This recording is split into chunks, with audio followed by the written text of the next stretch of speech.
நாளை கையில எடுக்கிற நடுங்கிறோம் நாங்க மனுஷன். எல்லாருமே இப்ப சதுர்த்தி கொண்டாடுற சங்கடகர சதுர்த்தி அப்படின்னு சொல்லி தேய்பிரல் கொண்டாடுறோம். அருமையான கேள்வி கேட்டீங்க. ஏன் வளர்ப்பில கொண்டாடல? ஆண்டு முழுவதும் ஒவ்வொரு தேய்பிர சதுர்த்திலையும் சங்கடக ஏன் சங்கடம் எல்லாம் தேய்பிரல் தான் போகுதா, வளர்ப்பில போகாதா? அவன் தேய்பிரை கொண்டாடுறது மூலமா ஆண்டுக்கு ஒரு முறை மட்டும் பிள்ளையார் சேர்த்தியை வச்சுட்டு எல்லா சேர்த்திலையும் இவன் தோஷம் பரிகாரம் பண்றான். இது அவன் மாட்டிட்டான் பார்த்தீங்களா? இந்த பஞ்சாங்கம் ஒரு சார்த்த பஞ்சாங்கம், இந்த பஞ்சாங்கம் ஒரு ஃப்ராடுங்கிறதுக்கான சான்று சங்கடகர சதுர்த்தி தான். அப்ப ஒவ்வொரு மாதமும் தேய்பிர சதுர்த்தி வருதுங்கிற ஞாபகமும் வச்சிருக்க நீ. ஒவ்வொரு மாதம் வளர்ப்பு விஷயத்துல மாதம் பிறகு ஏன்டா நீ மறைச்ச? 1969 மாயவரம் சுப்பிரமணிய சாஸ்திரி ஒருத்தர் என்னோட கோமா பேசியிருக்காரு. நான் பேசுனது கம்மி. அவர் ஐயரு. அவர் வந்து புத்தகம் எழுதியிருக்காரு, காலலட்சணம்ங்கிற நூலாசிரியர். அவர் ஐயோ இது தர்மசாஸ்திர பஞ்சாங்கம் இல்லை, இது சார்த்த பஞ்சாங்கம், இது யாரு வெளியிட்டா இது மக்களுக்கு சொல்லவே கூடாது, சபையை கூட்டுங்கோ, யாருக்கும் வெக்கம் இல்லை அப்படிங்கிறார். அமெரிக்காக்காரன் நிலாவுக்கு போயிட்டு இருக்கான் 1970. அமெரிக்காக்காரன் நிலாவுக்கு போயிட்டு இருக்கான். அவன் ரொம்ப புண்ணியவான், நல்லா இருக்கணும்லாம் வாழ்த்துறார். அப்போ இந்த அறிவியல் இந்த மடத்தனத்தை வந்து உடைக்க போகுது. இவங்க வந்து காலங்காலமா அதிபயங்கர மூளை குற்றவாளி முட்டாள் கிடாந்துருக்கானுங்க சொல்ல போகுது, ஓட ஓட விரட்ட போறானுங்கிற அச்சம் அவருக்கு இருந்திருக்கு. இவங்களுக்கு இல்லை. இதுதான் உண்மை. அதே நேரத்துல இந்த பௌத்தனுக்கு தெரிஞ்ச எல்லாம் வைணவனுக்கு தெரியும். இவங்க 2 பேருக்குமே தெரியுங்க. இது ஆண்டு அளக்கும் ஐயன் கோயில்னு ஒரு கோயில். ஏன் இப்ப பெருமாள் ஆண்டு அளக்கிறத விட்டுட்டாரா? மங்களா சாசனம் பண்ணோம். நீங்க அந்த பாட்டுல பாருங்க, அதிநாயக ஜெயகே பாரத பாக்கியதாதான்னு வருது. மங்கள தாயக ஜெயகே பாரத பாக்கியதாதான்னு வருது. மங்கள தாயகம் கல்கத்தாவில் இருக்கா? தாயமங்கலம் மானாமரை பக்கத்துல இருக்கியா? யோசிச்சு பாருங்க. இதே மங்கள விஷயம் நடப்ப நந்திகிழமைன்னு சொல்றான். மங்களா சாசனம் பண்ணுன்னு தமிழ்நாட்டுலதான் இருக்கு. அப்ப இந்த மங்களத்தை சாசனம் பண்றதுக்கு சுத்தி வந்த உங்களுக்கு இந்த நிலத்தின் திருத்தகதி பற்றியோ இந்த ஆண்டு நாள் பற்றியோ தெரியாதா? அப்ப இந்த அறிவு இல்லை, எங்களால புதுப்பிக்க முடியல. நீங்க சொல்ற நாங்க கேட்டதுன்னு சொல்லுங்க. உங்களுக்கு ஏற்ற மாதிரி நாங்க கதா கலட்சியம் பண்ற மாதிரி மெதுவா பேசணும். இப்ப நான் கோபமா பேசணும்னா தமிழர்களுக்கு தான். சொரணம் வரணுங்கிறக்காக தான், சாகாம கிடக்குறதுக்காக தான், செத்து போங்கன்னு சொல்றதுக்காக தான், வேற ஒண்ணும் இல்ல. அவங்களும் போயிட்டாங்கன்னா அப்புறம் யாரு போகட்டும். இவங்க போனாங்கன்னா வரக்கூடியவனா யோசிச்சா தெரிஞ்சுட்டு போட்டோம். இந்த முட்டாளர்களோட சாகிறதே நல்லது. எங்க எத்தனை முறைகள் சொல்லுவாங்க, அந்த அம்மா சட்டத்தை கலைச்ச போதே எதிர்ப்பு காட்டாதனோட முட்டாள் தான் சொல்லுவேன், நல்லவங்க இல்லைன்னு தான் நான் சொல்லுவேன். I just cancel it. நான் இது ஒரு சட்டங்க, ஒரு சட்டப்பேரவையில ஒரு அரசியல் கட்சி கொண்டு வந்த ஒரு சட்டத்தை எவ்வளவு திமிர்த்து நம்ம கலைச்சாங்க தெரியுமா? அதுக்கு அவங்க சொன்ன கதையெல்லாம் மறக்கவே முடியாது. அவங்க சொன்ன கதைகள் இருக்க அதெல்லாம் வந்து மோசமான கதைகள். தொழில் ரகசியம் தான். என்ன தொழில் ரகசியம்? ஏற்கிறதா தொழில் ரகசியமா? இந்த காலம் உங்களை தூக்கி போட்டுருச்சு. உங்களுக்கு என்ன இனி வரப்போகுது? உங்க கட்சி இன்னைக்கு எத்தனை 1000 துண்டுகள் ஆயிருக்கு. ஒருங்கிணைச்சு பாருங்களேன் சித்திரையை வச்சு. அதான் நீங்க கொண்டு வந்தது. ஆனா இவ்வளவு பண்ண அம்மா சித்திரைக்கு தனியா சட்டம் ஏற்றது. அவங்க தனியா சட்டம் போட்டிருப்பாங்க. சட்டம் போடல. அது அப்படியே மரபொழிப்பட்டதை அப்படியே இருக்கிறது. அதாவது அவங்களுக்கு ஒரு மெதப்புலேயே அப்படி இருக்கும். நம்ம பூணுக்கு மஞ்சா போட்டுக்கிட்டே சித்திரையில வந்து நம்ம வந்து கொண்டாடலாம் நினைச்சிருப்பாங்க போல இருக்கு. பூணுல இங்க தெரிச்சு போகுது. ஒரே ஒரு ஒரு விளக்கம் தான் பாவலர் சொன்னார். அவன் வெற்றுடலும் பூணூலும் விளக்கவில்லையா வேறு வேறு இனம் என்று. இந்த பூணூலை நீங்க வேற்று அடையாளத்துக்கு தான் பயன்படுத்துறீங்களே தவிர இந்த பூணூலுக்கு நீங்க உரிமையுடையவர்கள் இல்லை. இந்த பூணூல் முத்த பூணூல் அத்தகு புனைகள் வந்து சிலப்பதிகாரம் சொல்றது. இது தமிழ் மரபுக்குரியது. அது ஆண்டு நாட்கள் பற்றியது, கோத்தொழில் பற்றியது. எல்லாம் உயராய்வு தாண்டிடுச்சுங்க. இந்த உயராய்வு மூசி பூர்ணலிங்கம் பிள்ளை போன்ற அறிஞர்கள் போட்ட படிக்கட்டுல இன்னைக்கு சீரா நடந்துட்டு இருக்கு. அது உலகை பல முறை சுற்றி வரும்போது அது பேசுறது நீங்க எதிர்கொள்ளவே முடியாது. மூடிட்டு போக வேண்டியது. கடை மூடிட்டு போங்க. திராவிட கடைகளை மூடுங்க. இந்த புதுசா இந்த கூட்டணி வைக்கலாம்ங்கிற நம்பிக்கையில கட்சி தொடங்குறவங்க மூடிட்டு போயிருங்க. நடிகர்கள் நாடாளுறது பாவம். ஏற்கனவே ஆண்டு எல்லாமே பாவம் தான் நடந்திருக்கு. இந்த வரலாறு எடுத்து பாத்தீங்கன்னா பாவம் தான் நடந்திருக்கு. கலைஞர்கள் நான் ஒரு கலைஞன் தான். நான் நாடாளுன்னு சொல்லவே இல்லையே, சொல்ல போறதும் இல்லையே. அறிஞர்கள் பேசலாம். நீங்க இந்த அரசுக்கு கோரிக்கை வைக்கல. இவ்வளவு முல்லை டிவி கிட்ட வந்து பேசுற நீங்க ஏன் முதலமைச்சர்கிட்ட பேசக்கூடாது கேட்கலாம்ங்க. பேசுவான். தெரியாம இருந்தா பேசலாம். தெரிஞ்சு மறைக்கிறவன்டையாவும் பேசுவான். இந்த முடிவு போகுது 4 வருடம் கிழிக்காது. இந்த ஒரு ஆண்டுல என்ன கிழிக்க போறீங்க? எதை கிழிக்கிறாலும் சட்டப்பேரவை விளக்கம் சொல்லுங்க. உங்க எதிர்கால திட்டங்களை சொல்லுங்க. மக்களிடத்துல பேசுங்க. நீங்க இது போலி அரசுங்க, வெளிகோல் அரசுன்னு பேரு. இந்த மாதிரி அரசு எல்லாம் இப்படிதான் ஏற்கும். இதுக்குள்ள சான்றுகள் நிறைய இருக்கு. நாமார்க்கும் குடியெல்லாம் நம்மனே எஞ்சோம்னு சொன்னதெல்லாம் இந்த மகேந்திரவர்மன் எடுத்து அப்பர் சொன்னதை நீங்க நிக்குது. மகேந்திரவர்மன் சொன்ன என்ன நிக்குது? நிக்காது. நீங்க நாங்க 400 ஆண்டு தமிழ்நாட்டை ஆண்டோன்னு சொல்லி அப்ப 400 ஆண்டு இப்படித்தான் தெலுங்கு கொண்டாடிங்களாப்பா? தலைநாளே தெரியாது. ஆனா ராஜராஜன் கொண்டாடிருக்கான், திருப்பதி செய்திருக்கான், திருச்சதையும் செய்திருக்கான். அவன் மனுஷன். அவன் தோத்து போயிட்டான். அது வேற. நந்தி தீபாவளி செத்து போயிட்டான். ஆனா அவன் உண்மையை சொல்லிட்டு செத்துருக்கான். அந்த மாதிரி போங்க. அதனால நீங்க தலைநாடுங்கிறது தமிழ் தேசியத்தினுடைய கூர்முனை. இது நீங்க புரியலன்னா நீங்க தமிழ் தேசியர் இல்ல. மணியரசன் தமிழ் புத்தாண்டு பற்றி தெளிவில்லைன்னா அவர் தமிழ் தேசியர் இல்ல. சீமானுக்கு தெளிவில்லை, சீமான் தமிழ் தேசியர் இல்ல. எதுமானுக்கு புரியல பிடிக்கலன்னா அவர் தமிழ் தேசியர் இல்ல. உடைக்கலாம். அது அப்ப இப்படி எல்லாம் போன பிறகு திராவிடம் வந்து இதை மீட்டதுன்னு நீங்க சொல்றதுக்கு நீங்க உங்கள்கிட்ட ஆள் இல்லை. ஒரு திராவிட தமிழறிஞர்கள் அதை பத்தி பேசல. ஆனா ஏதோ ஒரு வகையில அந்த தாக்கம் இருக்கு. கர்நாடக சட்டம் போட்ட பிறகு வெளியே தெரிஞ்சது இந்த தைக்கு சட்டம் போட்டுக்கணும். அந்த சட்டம் தான் படிச்சு பார்த்து தெளிவா அந்த சட்டத்துல தை முதல் மார்கழி வரை 12 மாதங்கள் ஒரு ஆண்டின் உட்கூடு. இதுல யாருக்காவது வருத்தம் இருந்தா நீங்க திருத்தம் பண்ணிக்கலாம்னு சொல்லியிருக்காரு. அப்ப நம்ம போய் திருத்தி இருக்கலாம்ல, எதுக்கு கலைச்சாங்க? அது வன்மம். இங்க 2011 திமுகவை தமிழ்நாட்டை விட்டு ஓட ஓட விரட்டணும். மறுபடியும் அவங்க எப்படி ஆட்சிக்கு வந்தாங்க? ஏன்னா இந்த அம்மா வந்து மறுபடியும் இந்த தப்பா பண்ணிச்சு, கூடுதல் சட்டம் போட்டுச்சு, இது மறுபடியும் வந்துச்சு. ஆக இது ஒரு சுழற்சி. இந்த சுழற்சியில நீங்க நாளை கையில் எடுக்கக்கூடிய அரசியல் எடுக்கலைன்னா எதிர்காலம் கிடையாதுங்க. இப்ப நீங்க பார்த்துக்கிட்டே இருங்க. நான் சொல்றது இன்னைக்கு கல்கட்டாக்கும் டெல்லிக்கும் அதிரும் தெரியும். நாளைக்கு அவன் வேற ஏதாவது பண்ணி எல்லாத்தையுமே கலைஞ்சு கூட முடியும். கலைச்சிட்டு போட்டோம். நீ முட்டாளா இருக்கு. தமிழ்நாட்டுல அறிவாளிகள் இருப்பாங்கன்னு அவன் எதிர்பார்க்கறான். ஆனா தமிழ்நாட்டு மக்களை திராவிடம் வந்து பிரதிநிதித்துவப்படுத்துது அப்படின்னு மூட நம்பிக்கையில இருக்கான். அது இல்லைன்னு அவனே மிதிப்பான், மேல இருந்தே மிதிப்பான்.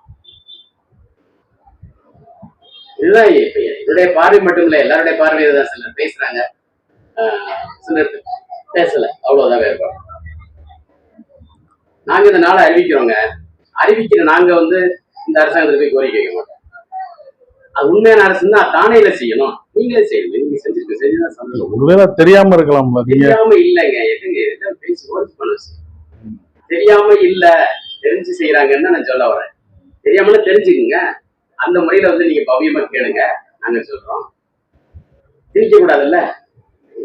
தெலுங்கர்கள் நாங்கள் ஆந்திரால வந்து 400 வருஷம் ஆச்சு. எங்களுக்கு என்னைக்கு புத்தாண்டு போறாரு தெரியல கேளுங்க. அப்பா உன் சங்கராந்தி இன்னைக்கு வருது, யுகாதி இன்னைக்கு வருது, நீ இந்த வேலை செய்யணும், இந்த வேலை செய்யக்கூடாது நாங்க சொல்றோம். கேட்டீங்களா? நீங்க என்ன செஞ்சுறீங்களா? இந்த சான்றுகள் நிறைய பேர் கல்வெட்டா, காட்சி சிற்பங்களா, கட்டுமானங்களா, வரலாறா, ஆவணமா, இலக்கியமா, எல்லாமா வருது. நீங்க அறிவுத்தளத்துல அத்துமீற முடியாதுங்க. அது இந்த உலகைக்குள்ள தலையை கொடுக்குற மாதிரி தலை இருக்காது, முந்தன்னா இருக்கும். அப்புறம் ஒரு உலகைக்கே தலையை கொடுத்தா தப்ப முடியாது. நீங்க வரிசையா உலக உளிங்கை அப்படிங்கறது இதுதான். புத்தாண்டுக்குரிய பாட்டு தான் உளிங்கை பாட்டு. இந்த உளிங்கையில கதிரவனுடைய கீற்று நுழைய முடியாம புறமுதுகிட்டு ஓடுவான்னு இருக்கு புத்தகத்துல. இனிது புறந்தந்து இன்மகள் சுரத்தலின் சுரம்பல கடவும் கரைவாய்ப்பதின்னு. சூரியனுக்கே இதுதான் கதினா உனக்கு என்ன கதி?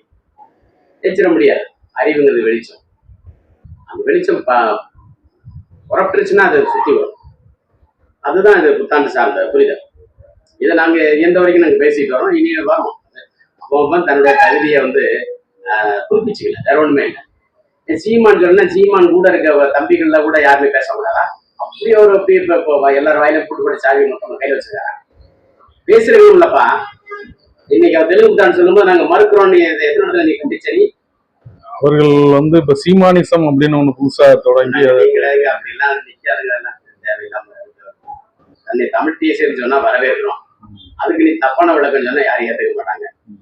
நீங்க மெரினா போராட்டங்கள் நீங்க எல்லாம் யாரும் தொடங்கலையே, எப்படி இருந்துச்சு யோசிச்சு பாருங்க. இளைஞர்கள் வந்து அவங்க தலைப்பு, அவங்க இழப்பு எதிர்காலத்துக்கு தேவைங்கிற நீங்க சாஸ்திரா யூனிவர்சிட்டியில பிற மாநிலத்தை மாணவிகள் போராட்டம் நடத்தினா கண்ணால பார்த்தேன். ஜல்லிக்கட்டுனா என்னன்னு தெரியாது. இவன் ஜல்லிக்கட்டுன்னு போராடினாங்க. வேற மாநிலத்தை சொன்னாங்க. ஆமா, பிற மாநிலத்து பிள்ளைங்க எவ்வளவு 2000 மாணவிகள் வெயில்ல மயங்கி கிடந்தாங்க. அதுக்கு மழை பெய்ச்சு. அதுல நானும் என்னுடைய நண்பர்களும் போய் பேசணும். கொஞ்ச நேரம் ஒரு 5 நிமிஷம் நான் பேசுறேன். உங்களுக்கு நான் கேட்டேன். ஜல்லிக்கட்டு என்ன தெரியும் தெரியாதுங்க. இது எங்களுடைய பாடுன்னு தான் சொன்னாங்க. அப்ப ஏதோ ஒரு வகையில அவங்கள அறியாம, ஏன்னா அவங்க எல்லாமே வந்து படிச்ச பிள்ளைங்க தான். பணக்கார பணம் கட்டி படிக்கிற பள்ளிக்கூடத்துல எப்படி இருக்கும்? அவங்களுக்கே ஒரு பெரிய ஈர்ப்பை கொடுத்துருக்குன்னா அப்போ உங்களுடைய முட்டாள்தனம் தான். நீங்க வந்து அது அன்னைக்கு ஒரே நாளுக்கு வந்திருக்கணுங்க. அன்னைக்கு வராம போன காரணம் வீர ராகவ ராவ் அப்படிங்கிற ஒரு மதுரை கலெக்டர் மெனக்கெட்டு அதை செஞ்சான். அந்த பஞ்சாங்கப்படியான நாள்ல வைக்கணும். இன்னொன்னு அவர் சொன்னாரு, கையை நீட்டி உறுதிமொழி எடுங்க. கையை நீட்டினாலே மாடு குத்தினும்னு கழித்து வயிறு. நீ கையை தொங்க போட்டு போடுறீன்னா முட்டும், தலையால முட்டும். கையை நீட்டினா கொம்பால குத்தும்னு. ஏன்னா ஒரு காலத்துல குதிரைகளுக்கு காவல் இருக்கு இந்த மாடுக. அப்ப குதிரையை போயிட்டு தொட்டு பார்ப்பான், வாழை பிடிச்சு பார்ப்பான். அப்ப இது போய் குத்திருக்கு. குதிரைக்கு கொம்பு இல்லை. இதை பக்கத்துல சும்மா உழவு விட்டுருக்கான். இப்படிங்கிற சான்றுகளால தான் தெரியுது. இவ கையை நீட்டி நாங்க இனிமே இதுக்கு தொந்தரவு பண்ண மாட்டோம், உறுதிமொழி எடுப்போம்லாம் சொன்னார். யாருமே தொந்தரவு பண்ணலைங்க. அப்போ ஒரு குற்றச்சாட்டை வைக்கிறது, அந்த குற்றச்சாட்டை நியாயப்படுத்த ஜல்லிக்கட்டு ஆக்ட்லயே கொண்டு வரலாம். இப்படி ஒரு உறுதிமொழி இருக்கணும். அவர் இப்ப எங்க இருக்காருன்னு தெரியல. ஆனா அப்பவே நினைச்சேன், நீங்க இவங்க ஈர மாத்தாங்க அப்படின்னு. இப்ப பாருங்க, புத்தாண்டு நாளும் ஜல்லிக்கட்டு நாளும் ஒண்ணு சேர விடாம தடுத்து நிற்கிறான். இதுதான் மெரினா போராட்டத்துல கடைசியில் தடியடிக்கான காரணம் கூட. இந்த போராட்டம் ஒரு முழுமை வடிவம் பெற்று அது புத்தாண்டுக்கானதாக மாறிடக்கூடாது அப்படிங்கிற ஒரு நுண்ணரசியல். இதை நீங்க புரிஞ்சுக்கணும். இன்னைக்கு பாருங்க, இந்த இந்த பையன், இந்த சின்ன பையன் பார்த்தாலே அவன் பச்சை பிள்ளை மரத்தான் இருக்கான். இந்த கட்சி தொடங்கி பெரிய மாநாடு நடத்தி நானும் திமுக தான் போட்டி சொல்றாங்க. அதே யானையும் வாகை போய் வச்சிருக்கான். யோசிச்சு பாத்தீங்களா? இது ரெண்டு புத்தாண்டு அரசியல் தான். அப்ப இது அவனுக்கு ஃபீட் பண்றது யாரு? திமுகக்குள்ளதே அவனால ஆடுறோம். நீங்க திமுகவை குழுக்கள்ல நீங்க புதுசு இல்லைங்க, இதுதான் நடக்குது. நாங்க தமிழ் பல்கலைக்கழகத்துல வெற்றி தோல்வியை போட்டு வரோம், வெற்றி தோல்வியை பார்த்துட்டு வரோம். அதுல பார்த்தா தெலுங்கர்கள் எல்லாம் தலைவர்களா இருக்கிறாங்க, பல துறை தலைவர்கள் தெலுங்கர்களா இருக்காங்க. தெலுங்கர்கள் தமிழர்களோட மேம்பட்ட அறிவாளிகள் சொல்றது இன்னும் ஒரு கூட்டம் இருக்குன்னு நாங்க பார்த்துட்டு இருக்கோம். எல்லாரும் நாடி பிடிச்சு பார்த்தோம். அப்போ இந்த அரசியல் எங்களுக்கு தெரியாம இருக்குமா? இங்க ஏன்னா ஏ டீம் பி டீம்னா பிஜேபிக்கு மட்டும், பாஜகவுக்கு மட்டும் உள்ளதுதான் இங்க ஏ டீம் பி டீம் இருக்கு. இங்க திமுக இருக்கு. என்னன்னா எங்க கிட்ட நெருங்க முடியாது, வரமாட்டான். என்ன எங்களுக்கு பிடிக்காதான் இல்ல, அவனை செஞ்சுதான் நாங்க பாராட்டு. சரிங்க, இப்ப அப்படி பார்த்தாலும் இதை செஞ்சு கொடுத்தது ஒரு தமிழராக தானே இருக்கணும். இதே யானையே வாகை போய் சொல்லி கொடுத்தது தமிழ் அறிஞர்கள் யாராவது தமிழரோட அறிவை களவாடி தங்களை தமிழர் சொல்லணுங்கிற நோக்கம் உடையவன் அப்படிங்க சொல்லுவான். என்ன சொல்லுவான்? என்ன ஈழத்துல கொண்ட மாதிரி இங்கேயும் கொஞ்சம் மேல கொண்டுட்டா பயப்படுவாங்க. அந்த பயந்துகிட்ட ஒரு 50 வருஷம் போயிடும். இதுதானே அவனுக்கு எண்ணம். அதனாலதான் நீங்க பாருங்க, எல்லா வகையான அவதூறுகளையும் அண்டிப்பான். தமிழர்னா பிடிப்பான், தமிழர்னா சோம்பேறி, இன்னும் ஒரு இடத்தை போட்டுட்டு இருக்கானா இல்லையா? தேர்தல் நேரம் அவன் யாருடைய ஓட்டு வைக்க நீ எதிர்பார்க்கறான்னு ஏன் இப்ப பண்ணலையா? ஜெயலலிதா பண்ணலையா? அள்ளி கொண்டு போட்டால, பிரியாணி போட்டதையும் வாட்டர் பாட்டிலே போட்டு வெயில போட்டு வறுத்தெடுத்த மாதிரி கடைசி கூட்டம் அந்த அம்மா டபுள் டக்கர் மேடை போட்டு தஞ்சாவூர் நடந்தாங்க. அதுக்கப்புறம் அந்த மாதிரி கூட்டமே போடல, அவங்க இல்ல. ரொம்ப அட்டூழியங்க. அதாவது திராவிடம் தப்பு, அந்த நீங்க ஒரு காக்கால இருந்து இன்னொரு காக்கா பார்த்தா தெரிஞ்சதே கிடையாது. அவங்க பங்காளி சண்டையெல்லாம் போடலைங்க, அடிச்சுக்கிட்டே சாகுறானுங்க. ஒருத்தருக்கு ஒட்டு உறவே கிடையாது. அப்புறம் நீங்க என்ன ஒருங்கிணைப்பு கண்ணி பெரியார் இணைக்கல, பெரியார் பிச்சு தான் விடுறாரு. ஆனா தமிழ் புத்தாண்டி இணைக்குது. நீங்க உலக தமிழர்களை இணைக்குது, உலக மக்களை இணைக்குது. நீங்க ஆப்பிரிக்கால 40 வகையான கேலண்டர் இருக்கு, பாதிக்கு மேல தமிழ் ஆரிச்சு. நீங்க 360 days எடுங்க, கண்டிப்பா வருவான். நீங்க இது எல்லா பிற நாடுகளுக்கும் இது பொருந்தும். இது உலகளாவியது. இந்த கிறிஸ்துவ பாதிரி போட்டார 1785, அதுவே ஒரு ஃப்ராடுன்னு அவன் சொல்லுவான். இங்கிலீஷ் நல்லா என்னோட நல்லா சொல்லுவான். அப்படி சொல்லும் போது அதை நீங்க தூக்கி போடுங்க, அது வரைக்கும் வச்சுக்கோங்க. ஏன்னா நீ பிடிச்சுக்கிட்ட, நாங்க விட்டுட்டோம், உன்னால விட முடியாது.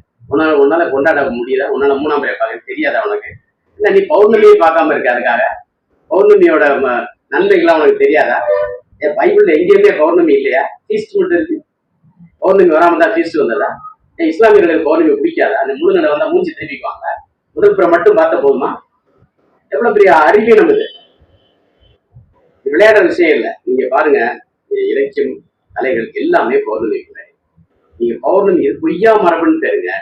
பௌர்ணமியை முழுநிலவை கொண்டாடுறது பொய்யா மரபு. இது தோற்கவே தோற்காது. நீங்க நிலாவுக்கு போற வெள்ளக்காரனும் முட்டாளா தான் இருக்கான். நீ இங்க இருக்கக்கூடிய அறிவியல் அமைப்புகள் எல்லாமே எல்லா கோமா முயற்சிங்கிறது தெரியாது. இலக்கியங்கள் சொல்லுது அது உயிர்ப்பு இருக்கு, அது பெறணும், அது வெளிச்சம் வரும், அது அது அது அது ஒரு தீபம்ங்கிறான். அந்த வெளிச்சம் உயிர்களால உருவாக்குதுங்கிறான். பெரிய பெரிய செய்திகள்லாம் இருக்கு. நான் ஓரளவுக்கு தான், நான் என்னுடைய பார்வையில ஓரளவு தான் தெரிஞ்சது. நான் தெரிஞ்சதை சொல்றேங்க, எனக்கு 15 ஆண்டு ஆயிடுச்சு. இப்ப எனக்கு அதை தொடர்ந்து சொல்லவும் பிடிக்கல. என்ன முட்டா பயிர்கிட்ட போய் பேசிக்கிட்டு இருந்தேன். அவைகளுக்கு என்னன்னா, இந்த வாழ்வழியும் தோல்வழியும் காட்டக்கூடிய ஒரு அரசு ரவுடித்தனம் மட்டும் பண்ணலாம்னு நினைக்கிறான். ரவுடித்தனம் பண்றது அரசே கிடையாது. இதுல ரவுடித்தனத்துக்கு வேலை இல்லை. அது தெரிஞ்சிருந்தா அந்த தமிழறிஞர், இந்த அருளிங்கிற தமிழறிஞர் குற்றம்னா குற்றம்னு சொல்லுவாரா? இந்த டிக்ஷனரியை மட்டும் படிச்சு லூஸா போன பயிர்கள் நிறைய இருக்காங்க. டிக்ஷனரி என்ன படிக்கிறதுக்குள்ள ஆவணங்களா? ஒப்பிட்டுக்குங்க, அப்படி இருக்குன்னு பாருங்க. அதை எப்படி நீங்க நம்பலாம்? டிக்ஷனரில அந்த திரிவு உடஞ்சது, அதை பார்க்கும்போது லாஜிக் மாதிரி தெரியும். இந்த பானை எத்தனை சுக்கா உடஞ்சிச்சுன்னு நீ சொல்ற, சரிப்பா பானை எப்படி செஞ்சான்னு. அப்போ குற்றம் புரியல, குற்ற அறுவரை புரியல. அரசன் ஜென்மோனாருங்கிற ஒரு அறிஞர் ஒரு அரிய செய்தி சொல்றார். ஆனா அவர் இளமையில நோய்வாய்ப்பட்டு இறந்து போயிட்டார். இது யாருக்காவது எப்போதாவது தான் தென்படும். எங்க வாத்தியாருக்கு தெரியாதுங்க. எனக்கு சொல்லிக் கொடுத்த வாத்தியாருக்கு தெரியாது, என் கூட படிச்சவங்களுக்கும் தெரியாது. ஆனா நான் நண்பர்களோட பேசி பலரை புரிய வச்சுக்குவானேன். சிலர் கேட்கிற கேள்விகளால அது திருத்தமாகி வருது. அதான் நாங்க இன்னைக்கு இந்த நிலைக்கு வந்திருக்கோம்.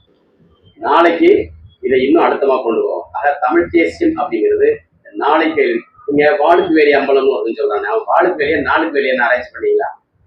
ஏன்னா வாளுக்கு வேலைன்னு பேர் மாத்துறது கருணாநிதியம்.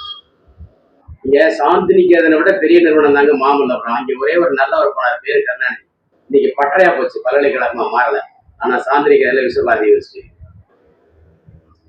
தமிழ் பல்கலைக்கழகம் தஞ்சாவூருக்கு வந்து அது மறுபடியும் சுத்திக்கிட்டே தெரியுது. ஒரு மரமட்டைகள் கூட வளரல, ஒரு வேப்ப மரத்தை கூட வளர விடல, ஒரு வேலி கூட போடல.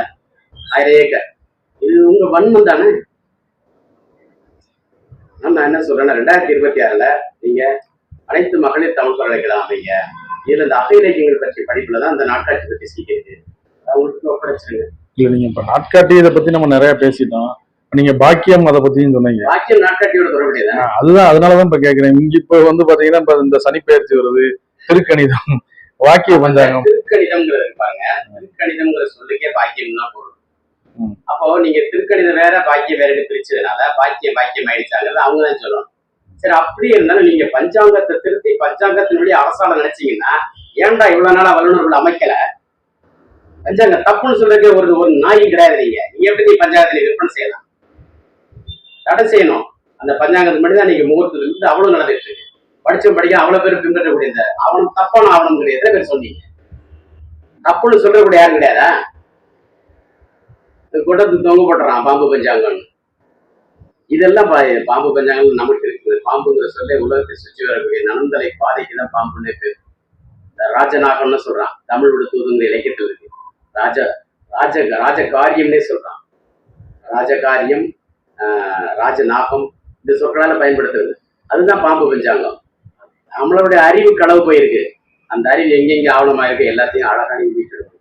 இப்போ ஒரு யானை இடந்து ஒரு யானைக்கு போன செய்தியில் இது இருக்கு. தமிழ்கடல் வேலியை தமிழ்நாடாக்கிற இது நீ கருதினையாயின் எதிர்ப்பவர் முதுநீர் உலகில் முழுவதும் இல்லை. இது வந்து திருத்திய வடிவம். சூடியில பிழையா இருக்கு. அதுல வந்து ஆக்கிய அப்படின்னு இருக்கும், எதிர்ப்பவர் இருக்கு, பாட வேறுபாடெல்லாம் இருக்கு, சாப்பிடுறது. அதெல்லாம் நீக்கிட்டு பாத்தீங்கன்னா இது வந்து சீர்தீர்த்து ஒரு யானைக்கு போகும்போது அது பிழை திருத்தி தான் அனுப்புது. ப்ரூஃப் கரெக்ஷன் அதுவே பண்ணிடுது போல. அதுல ஒட்டுமொத்த இந்தியாவுடைய பாக்கியம் எங்களுடையது, எங்கள் பாண்டிய மன்னர்களோட நீங்க சொன்னீங்கன்னா எதிர்க்கிறதுக்கு எவனும் கிடையாது. இல்லாமல அவன் தோஷத்துக்கும் பரியாட்டுக்கு ராமேஸ்வரத்துக்கு வரான். வச்சு பாருங்க. நம்ம போறோமா? இங்கேயும் போவாங்க, சிலர் போவானுங்க அங்க இருந்து. அது காரணம் காஷ்மீர் வரைக்குமே தமிழ்நாடு தாங்க. மூசிப்பூர்ல அப்படித்தான் சொல்றாங்க. ஒட்டுமொத்த இந்தியாவுமே தமிழ் இந்தியான்னு தான் சொல்றாங்க. அதனாலதான் தாகூரும் அவர் பாராட்டக்கூடிய இந்த அதிநாயகன் பாண்டிய மன்னன் நான் சொல்றேன். நீங்க லடாக் பாண்டியன்னா லொடு பாண்டியா இருக்கு. லடாக்ல என்ன இருக்கு? லடாக் வரைக்கும் தான் போயிருக்கான். லடாக்ல வந்து ராஜேந்திரன் போயிருக்கான், படையெடுத்து போயிருக்கான், சேரன் செங்குட்டுவன் போயிருக்கான். இன்னும் லடாக்ல பிரச்சனை. நீங்க கடைசியா சீனாதிபர் வந்தபோது மாமல்லவர் இருந்தாரு. அடுத்த லடாக்ல சண்டை போட்டுக்கிட்டாங்க. ஆக இந்த லடாக் வந்து அது ஒரு எல்லை. அது வரைக்கும் பாண்டியர்கள் வந்து அது திருத்ததி செய்த நிலம். அதுக்கு பிறகு அது இல்லை. இது இந்த பகுதி முழுக்க இந்த இந்திய நிலப்பரப்பு இருக்குதுங்க. இதுல நிலநுட்பம் இருக்கு, இதுல பல வகையான மரபறிவு இருக்கு. இதுக்கு வந்து தமிழ் வந்து அறிவு தளத்துல வந்து நிமிர தொடங்கிடுச்சு. நீங்க ஏற்க முடியாது. போலி அரசியல் வந்து போயிடுங்க. வந்து நாங்க மென்மையா தான் சொல்றோம். இல்லைன்னா அறிஞர்களை பேச சொல்லுங்க. அறிஞரோட பேச செய்தி. சரி, இவ்வளவு நேரம் எங்களுக்கு நேரம் ஒதுக்குனதுக்கு ரொம்ப நன்றிங்க. நல்லது இல்லை.